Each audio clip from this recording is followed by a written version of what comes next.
Okay, last one. So this is going to be the new Holy Moses. I have plugged a pouch battery in just so I can show you the difference between the green and the white LED. So basically we've gone over to 8 LEDs for it. It's very similar to the OMG, and that's why we've done it really. We've tried to pair them together so that they give a much brighter but much squarer light beam pattern out on the trail. So whereas we used to go for a nice taper going outwards like that, you now get a very block sort of format of light. So it's very wide from the bottom going out to the top. So it's very similar in its looks. We've rounded all the edges off there, made it just look a little bit more aesthetically nice. Obviously quick release battery system there as well. And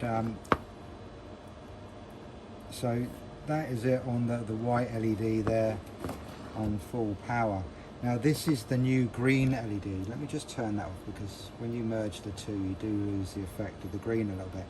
Now this is the new green tint LED, much greener than previous LEDs. So we thought long and hard about this, or we tested it for a long time, and they do take a little bit of getting used to, but once you're used to the definition that you get, so the clarity of everything you're seeing is really sharp.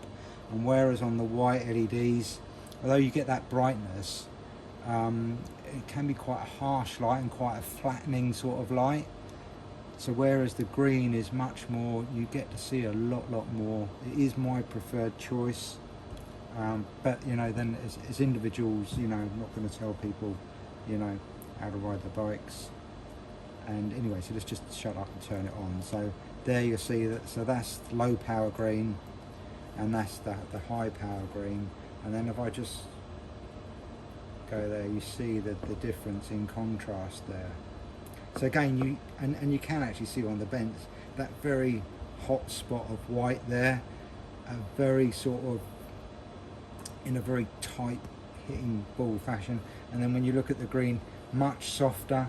It does kick out more lumens than the white one as well, but it's irradiating more of the pattern up around here and around there, and that's really a key area around there as well. So you know, if there's a log in the bushes or something like that, this one's the one that's going to let you see that. And whereas with the white, you know, you don't often see bits of logs and things like that, then it's close quarters by your front wheel.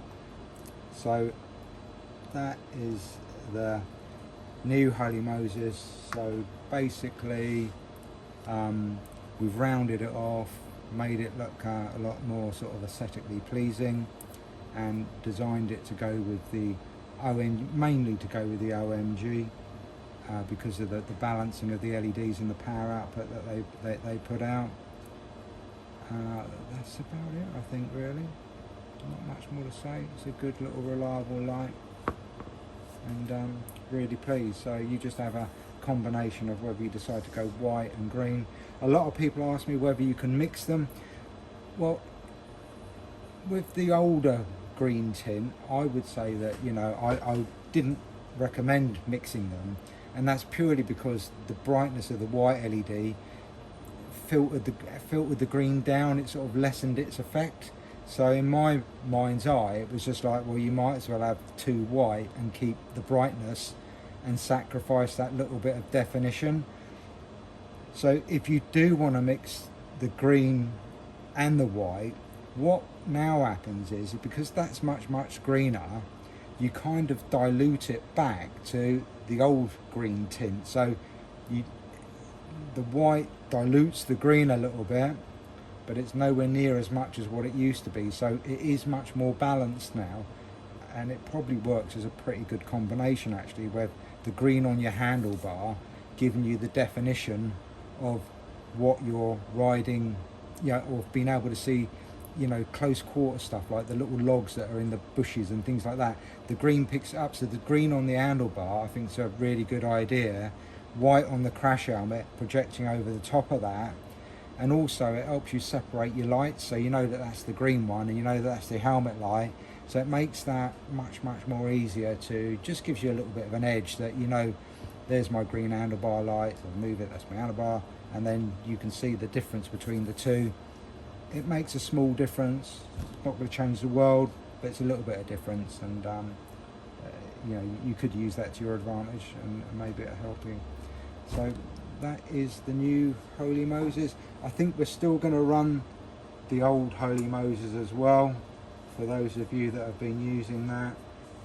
Obviously, as you know, the lumen output has increased over the years as the LEDs have increased. So the old Holy Moses is, you know, it will hold its own against that as well. But the thing is you're getting a much squarer beam pattern of light now, so you're getting a lot down by the front well and a lot on your spot coming down there, and whereas when you're doing a Holy Moses and an OMG, you're getting very much of a spread like that. It's only small subtle differences, might be important to some people, maybe not to others. So that is the new Holy Moses.